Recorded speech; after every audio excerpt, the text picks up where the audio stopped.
Hello बच्चों। तो आज के इस वीडियो में जो है कक्षा 12 में एक सिद्धांत है,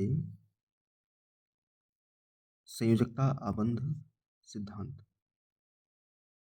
इस पर जो है क्वेश्चन लगभग हर वर्ष जो है पूछा जाता है, तो महत्वपूर्ण है। ये आपको पढ़ना चाहिए और इसको तैयार करना चाहिए। इस पे जो क्वेश्चन है उनको जो है रिवाइज करना चाहिए। देखिए दिया है, इस सिद्धांत को लिनियस पॉलिंग ने सन 1931 ईस्वी में दिया था या बनाया था या प्रतिपादित किया था, कुछ भी कह सकते हैं। यह सिद्धांत संकुल यौगिकों में सेंट्रल मेटल एटम यानी केंद्रीय धातु परमाणु की सामान्य अवस्था में इलेक्ट्रॉनिक संरचना, आबंध और चुंबकीय ज्यामिति गुणों के विषय में जानकारी देता है। जैसे ये एक हमको जो है संकुल यौगिक दे दिया गया,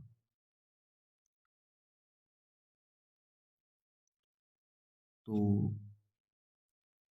इसमें कौन कौन से तथ्य हैं जिनसे हमें पता चलेगा कि ये रंगीन होगा या रंगहीन, प्रतिचुंबकीय होगा या अनुचुंबकीय। इन्हीं सब बातों को बताने के लिए ये सिद्धांत प्रतिपादित किया गया। देखिए, सबसे पहले अगर इसमें जो मेन पॉइंट है, इस संकुल यौगिक में आपको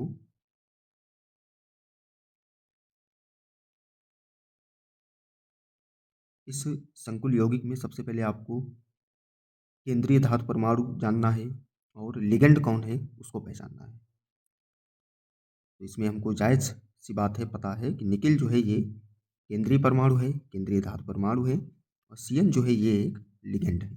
ये लिखा भी है आपके सामने, ये लिखा है हमने, उपरोक्त दिए गए संकुल यौगिक में सबसे पहले लिगेंड व केंद्रीय परमाणु को पहचानना है।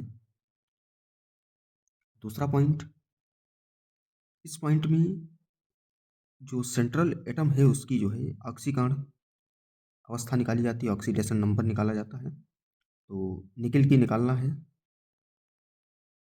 तो इसको x मानेंगे। Cn पे एक माइनस का एक होता है चार्ज, तो ये हो जाएंगे -4। और जो ऊपर चार्ज ये दिया हुआ है इसको बराबर में लिखेंगे -2। 4 को उधर ले जाएंगे उठा के, x बराबर हो जाएगा हमारे पास +2। तो अब ये ऑक्सीकरण अवस्था निकल आई है। नंबर 3 पॉइंट लिखा है, ऑक्सीकरण अवस्था के आधार पर सेंट्रल एटम का इलेक्ट्रॉनिक विन्यास जो है लिखेंगे। तो निकिल का जो इलेक्ट्रॉनिक विन्यास साधारण हम लिखते हैं वो होता है लास्ट वाला 3d8 4s2। तो अब यहाँ पे इसकी ऑक्सीकरण संख्या आई थी 2, यानी हमको निकालना है Ni2+, यानी 2 इलेक्ट्रॉन। इस पे धन आयन तभी आएगा जब ये 2 इलेक्ट्रॉन त्याग देगा, मतलब ये चीज़ इससे हटेगी तभी इस पर जो है धन आयन आएगा।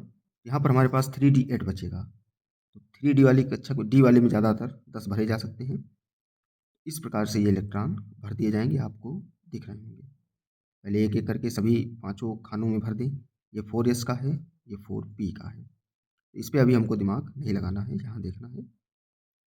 तो आगे देखिए, अब इसमें हमने देखिए जो पीछे लिखा था वही चीज़ है।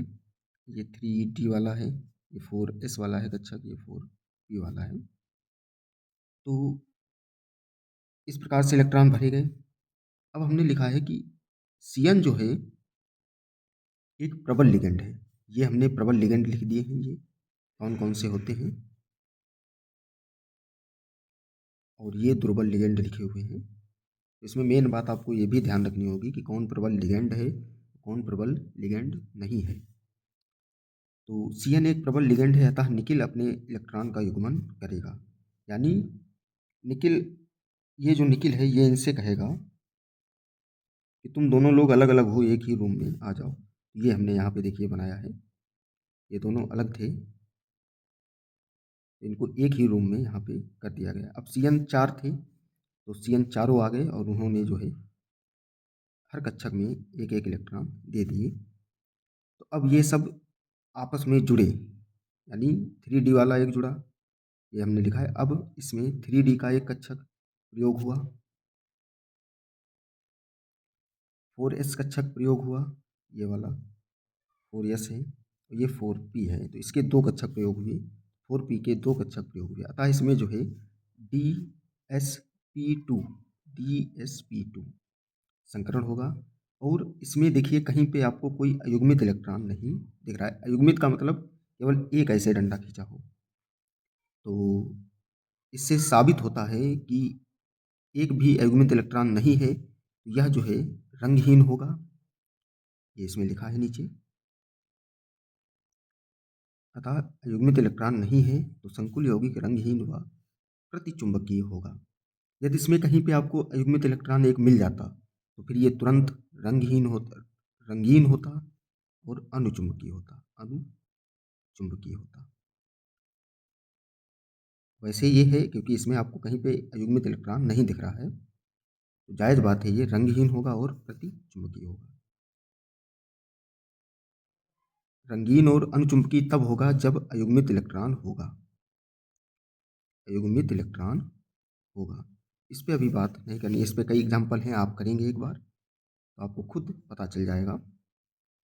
ये था संयोजकता बंध सिद्धांत VBT।